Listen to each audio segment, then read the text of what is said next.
Fa omaly kosa tsika tato anatin'ny fampahalalam-baovao dia nitatitra mahakasika ny fiakaran'ny etra sy ny aba ao anatin'ny commune Antananarivo renivohitra anisan'ny itondran'ny commune Fantsina ihany koa moa ny saran'ny fanaovana ireo antota-taratasy samihafa eny anivon'ny boriboritany eny. Andeha rofataritsika ato anatin'ity fanadihadiana manaraka ity ny mahakasika indrindra ny fikarakarana an'ireny soram-piankonana ireny.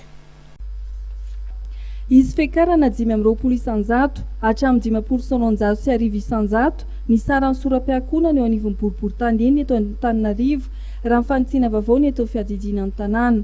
Anisany ahitana fiakarana ambony ny fanamboarana ny soram-panambadiana sy ny fananganana, ny fanjanahana. Raha valonjato ariary zany amin'izao fotoana izao dia hiakatra iray alina ariary.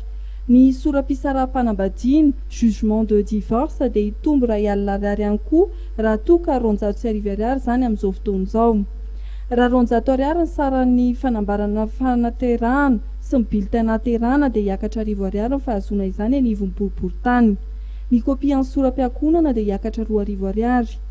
Mbola ao anatin'ny fahasahiranana ara sosialy tanteraka ny mponina atao aorianan'ny krizy 5 taona. Mizara roa ny hevitry ny olona anontaniana.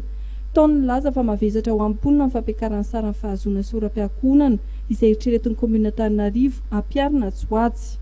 Fampiarana aloha ilay vahoaka satria ilay fiainana zao efa mafy dia tokony mba hiteny fotony amin'ny vahoaka mihitsy hoe misy laminasa ohatr'izao ataon'ny commune fa rehefa teny rana nge tanterahan'ny vahoaka rehefa mahasoa azy. Ny fiainam-bahoaka zao raha tena samy mijeritsika dia asa dia manao angamba fa tena latsaka katerina latsaka andavaka mihitsy tsika amin'izao fotoana izao ary ny fampandrosoana zany dia tsy mahita mihitsy hoe inona ny zavatra mandroso toa ohatra memitra indray ny firenena ny fahitana azy satria ny vahoaka tsy mandady arona manjary lasa mahantra fadiro anovana ary tena tsisy zavatra azo atao mihitsy amin'izao fotoana izao satria ny lalam-bola rehetra dia tsisy tsony mihitsy, miasa tsisy, ny tanora tsy miasa. Ny ray aman-dreny efa tahaka anazy izao ina moa no azo atao tsony fa dia miaritra fotsiny zava-misy nefa tokony hijery any ny fanjakana hoe tsy rariny tsony ny zavatra mihazo ny vahoaka zao fa fantrana fa miompampana mihitsy no mahazo ny vahoaka ka tokony andinika tsara zareo fa amiko rehefa oka tsy ahefa dia angamba tsara koa mandray fanapa-kevitra fa tsy tafavoaka mihitsy zavatra.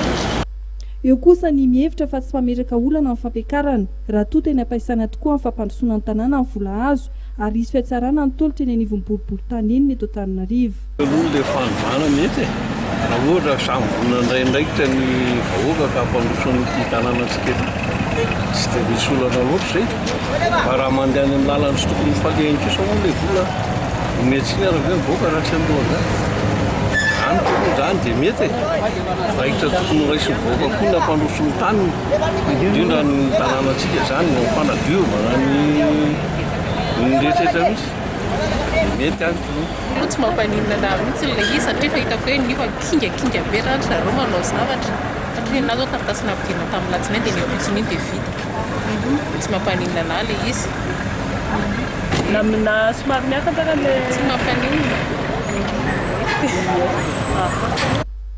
Ny alatsinainy 12 janoary lasa teo ny lanian'ny filakevitry ny tanàna Antananarivo ny fanitsinan'ny sara soram-piankonana amin'ny boriboritany enina. Raha ny feo avy amin'ny ovon'ny filakevitry ny tanàna dia ny volana febroary no hiantra ny fampiakarana ny saran'ny soram-piankonana.